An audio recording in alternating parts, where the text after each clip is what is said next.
Assalamualaikum warahmatullahi wabarakatuh.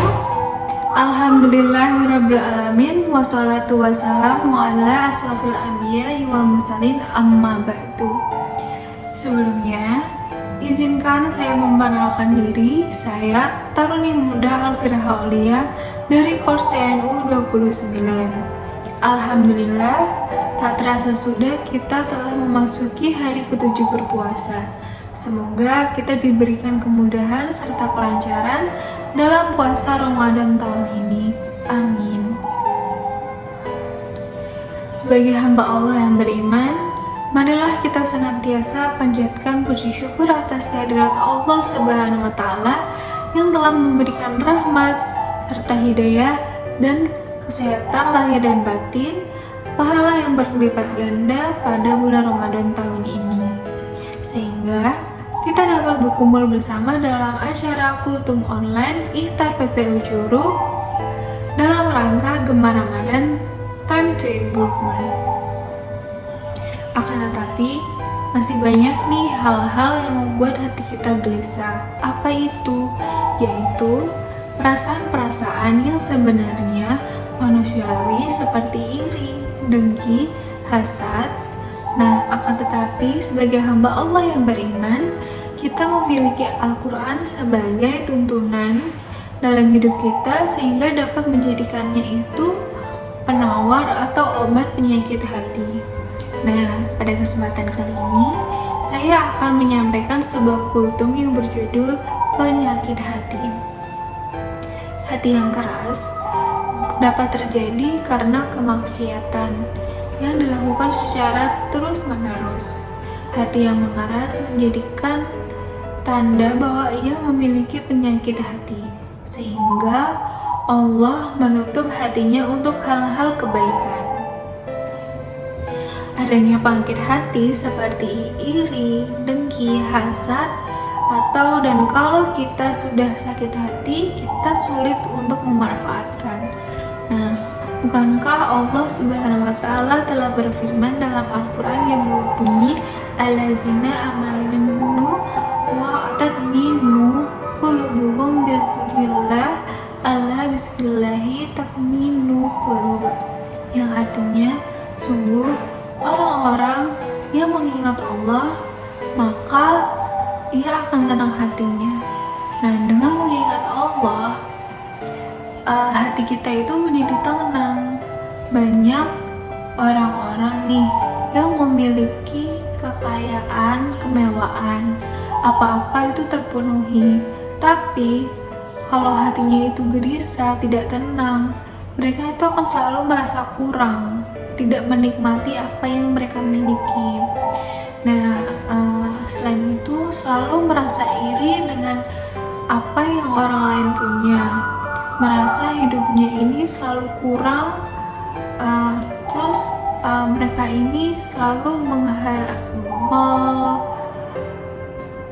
menghadapkan bahwa dirinya itu kurang dari kehidupan orang lain. Nah, itu kenapa? Nah, ternyata yang kurang itu adalah kurangnya mereka mengingat Allah. Nah, maka ada ungkapan yang bagus untuk kita semua, dan kita bisa jadikan ini sebagai pengingat pelajaran, yaitu ketika engkau melihat dunia, maka lihatlah orang yang selalu ada berada di bawahmu. Tapi ketika engkau melihat akhirat, lihatlah orang yang berada di atasmu. Yaitu artinya apa? Jika kita memiliki mobil, jangan melihat orang yang hanya memiliki motor, atau jika kita sudah memiliki motor, jangan melihat orang yang memiliki sepeda, yang berjalan kaki. Dan kita tuh selalu melihat ke atas gitu. Nah, kalau kita melihat ke atas itu kita harus melihat orang-orang yang beriman, yang berilmu.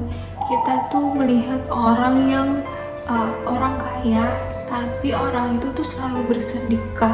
Nah, kita boleh nih iri kepada orang yang seperti itu, tapi kita tidak boleh iri kepada orang-orang yang selalu di bawah kita. Nah, itu tadi contoh dari penyakit hati, iri, dengki, dan hasad. Nah, sekarang kita ke penyakit hati yang bila mana kita disakiti hatinya, kita sulit untuk memaafkan. Nah, apa sih itu? Nah, itu tuh namanya dendam. Nah, tahu nggak? Kita ini memiliki hati. Nah, kalau hati kita disakiti, maka kita tentu pasti akan merasakan sakit hati. Nah, cara kita mengetahui apakah kita sudah menjadi orang yang dirahmati Allah atau tidak, maka lihatlah apakah kita sudah menjadi orang yang benar-benar orang yang sabar, yang selalu pemaaf atau tidak. Nah, memang memaafkan itu sulit karena ganjaran pahalanya itu sangat besar, maka dari itu banyaklah memaafkan seseorang itu. Nah, oleh karena itu kita sering banget nih dapet cobaan atau kita dihadapkan dengan cobaan, ujian keimanan untuk memaafkan orang lain, yaitu memang sulit. Maka Allah berikan ganjaran yang besar, pahala yang besar, dan berkah yang besar kepada orang yang mampu memaafkan kesalahan orang lain. Nah, maka dari itu teruslah cari berkah Ramadan di bulan Ramadan ini dengan saling memaafkan dengan sesama umat muslim atau sesama umat manusia. Nah, sekian yang dapat saya sampaikan pada sore hari ini. Semoga bermanfaat. Wassalamualaikum warahmatullahi wabarakatuh.